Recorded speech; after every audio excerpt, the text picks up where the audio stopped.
सभी को praise the Lord, सभी को जय मसीह की। अगेन वॉक द टॉक पर आप सभी का स्वागत है मेरे प्रियो।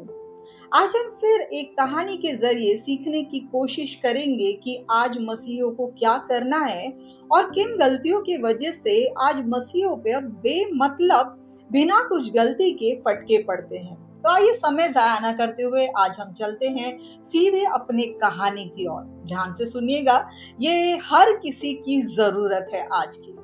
एक फार्म हाउस होता है, उस फार्म हाउस के मालिक का नाम हम रख लेते हैं एग्जाम्पल के लिए अजय सिंह। उस फार्म हाउस में बहुत से पालतू जानवर होते हैं जो कि बहुत ही अच्छा कमांड को फॉलो करते हैं। और जब भी अजय सिंह के कोई रिश्तेदार या दोस्त आते हैं तो अपने फार्म हाउस पे अच्छे से अच्छे जानवर जो ट्रेंड किए हुए हैं उनसे मिलाते हैं, ताकि उनको जब वो तारीफ करे तो अजय सिंह को अच्छा लगे। सभी जितने भी जानवर के मालिक हैं उनको पसंद है कि लोग घर पर आकर उनके पालतू जानवरों की तारीफ करें। तो अजय सिंह का स्वभाव भी कुछ ऐसा ही है। Praise Lord. एक दिन बहुत दूर से अजय सिंह का दोस्त आता है, बहुत खास दोस्त, बहुत समय के बाद आता है। तो अजय सिंह डिसाइड करते हैं क्यों ना हम अपने आज फार्म हाउस के बेहतरीन घोड़े से अपने दोस्त की मुलाकात कराए, ताकि उसकी करतब देखकर, उसका ट्रेनिंग देखकर जो है उसका दोस्त उस घोड़े की तारीफ करे, जिससे अजय सिंह को अच्छा लगे। तो हमेशा की तरह वो अपने दोस्त को जो है वो अस्तबल की तरफ ले जाते हैं और क्या देखते हैं, घोड़ा जो है बीमार सा एक कोने में पड़ा हुआ है। ना वो हिल रहा है, ना कोई मूवमेंट है, ना वो कुछ खा रहा है, लेकिन एक अपसेट होकर एक कोने में पड़ा हुआ है। अजय सिंह बहुत चिंतित हो जाता है कि मेरे सबसे फेवरेट घोड़े को क्या हुआ है। वो तुरंत नौकरों को बोलते हैं कि डॉक्टर को बुलाया जाए। नौकर डॉक्टर को लेकर आते हैं, डॉक्टर चेकअप करते हैं और बीमारी कुछ घोड़े के बारे में हाथ नहीं लगती। डॉक्टर बहुत परेशान हो जाते हैं, अजय सिंह से कहते हैं आपके घोड़े की बीमारी मेरे पकड़ में नहीं आ रही है, मैं कल फिर आता हूँ। ऐसे करते करते हफ्ते बीत जाते हैं, घोड़े की कोई भी नब्ज हाथ में नहीं आती, कुछ बीमारी समझ में नहीं आती।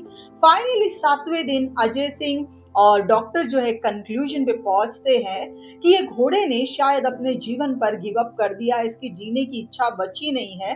तो क्यों ना हम इसे इंजेक्शन देकर हमेशा के लिए सुला दे, ताकि ये भी अपने तकलीफ से जो है छुटकारा पाए। दोनों एग्री हो जाते हैं और कल तक के इंतजार में दोनों निकल जाते हैं।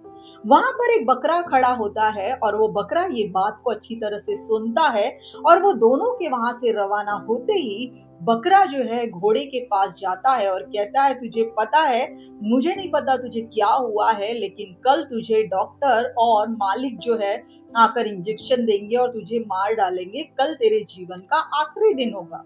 ये बोलकर बकरा भी वहां से चला जाता है।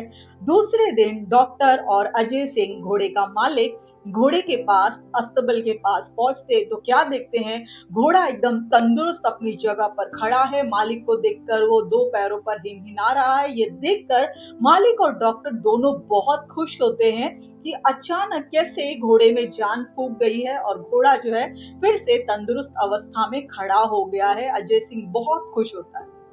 अब डॉक्टर के साथ में वो अपना आनंद बांटते हुए कहता है कि मेरा फेवरेट घोड़ा जो कि अब ठीक हो चुका है, क्यों ना इस खुशी में हम जश्न मनाएं और आज हम शाम को बकरा काटें। कोने में खड़ा हुआ बकरा बहुत शॉक होकर देखता है और मेरे प्रियो यही आज मसीहियों की हालत है। आप सोचेंगे कैसे? चलते हैं, डोंट वरी, समझाती हूँ। आज बहुत से मसीही उसी घोड़े की तरह आलसी है, लेजी क्रिश्चियंस है।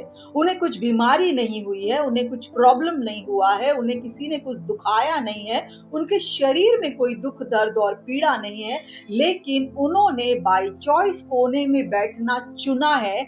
ना वो चर्च के कामों में हिस्सा लेते हैं, ना चर्च के कामों में मदद करते हैं, ना आगे आकर किसी की मदद करते हैं, ना सुसमाचार देते हैं, ना भेड़ों को लाते हैं, ना जो भेड़े हैं उनके लिए दुआ करते हैं। ये मसीही कुछ नहीं करते, सिर्फ अपनी इच्छा से आलसी बनकर कोने में पड़े रहते हैं, ताकि कोई ना कोई डॉक्टर आए, कोई ना कोई उनका मालिक आए और उनको पैम्पर करते रहे। आपको क्या हुआ है, आप चलिए चर्च चलिए, आइए आप दुआ में चलिए, आइए हम मिलकर काम करते हैं। बस ये चाहते हैं काम करने वाले लोगों का समय अपने पीछे कैसे जाया करवाया जाए।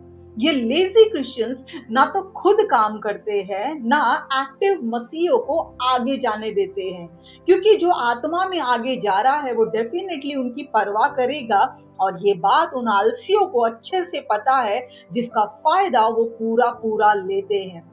और एक दिन जब परमेश्वर की आत्मा अगुए से, कलीसिया से कहती है कि अब उस आलसी मसीह के फटके का टाइम आ गया है, अब उसको कोने में डाल और उसको सजा दे, तब ऐसा कोई तो बकरा वहां पर आकर उस काम में इंटरफेरेंस करता है, दखल अंदाजी करता है। तू खड़ा हो जा, तू काम कर, अदरवाइज परमेश्वर के वो हाथ में दे रहे हैं, परमेश्वर का फटका तुझे पड़ेगा। और वो आलसी मसीह तो हिन हिना कर खड़ा हो जाता है, लेकिन बलि का बकरा वही बनता है जो उस काम में टांग अड़ाने गया था। Praise the Lord.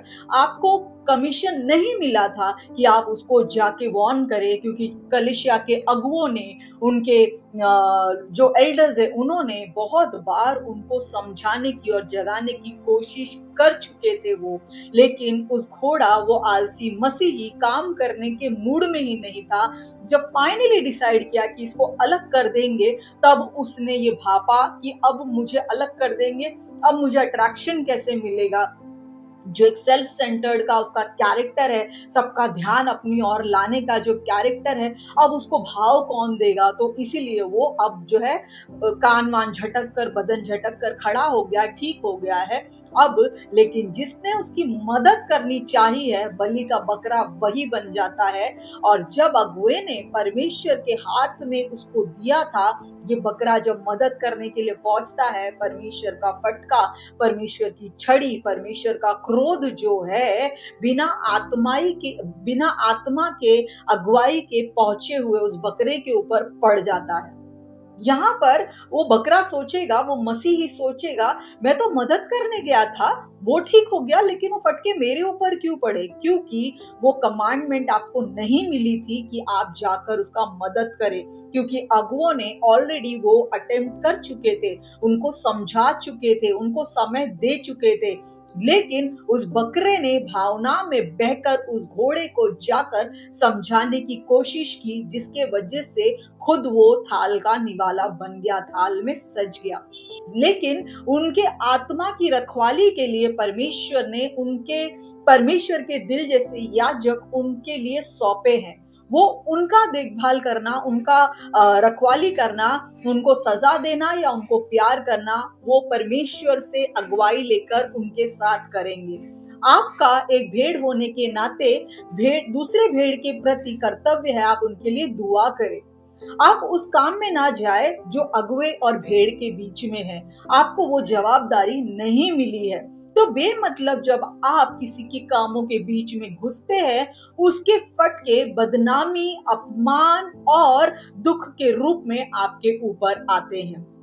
आपका काम सिर्फ दुआ करना है, कलीसिया के अगुए के लिए भी और उस भेड़ के लिए भी, जो खुद के आलस के मारे बहाने देते हुए दूसरों का ध्यान खींचने की कोशिश कर रही है कि वो अपने होश में आ जाए और जिस काम के लिए चुना गया है हम सभी को, परमेश्वर के राज्य को बढ़ाने का, उस काम में वो लगे, ना कि खुद पर ध्यान देने के, ना कि लोगों का ध्यान अपने ऊपर खींचने के, ना कि खुद का टाइम पास करने के, ना ही लोगों का टाइम पास करने के। तो आइए, जो एक्टिव लोग हैं, जो खास करके उस बकरे कैटेगरी में है, जो भावना में बहकर बिना काम मिले किसी के दूसरे के काम में चले जाते हैं, और अगुए ने जिसे परमेश्वर के हाथ में सौंपा है, वो परमेश्वर के काम के बीच में आ जाते हैं और अपमान उनके हिस्से में पड़ता है, फटके उनके हिस्से में पड़ता है। तो मेरे प्रियो, आज पवित्र आत्मा के द्वारा जानने की कोशिश करें, पवित्र आत्मा के साथ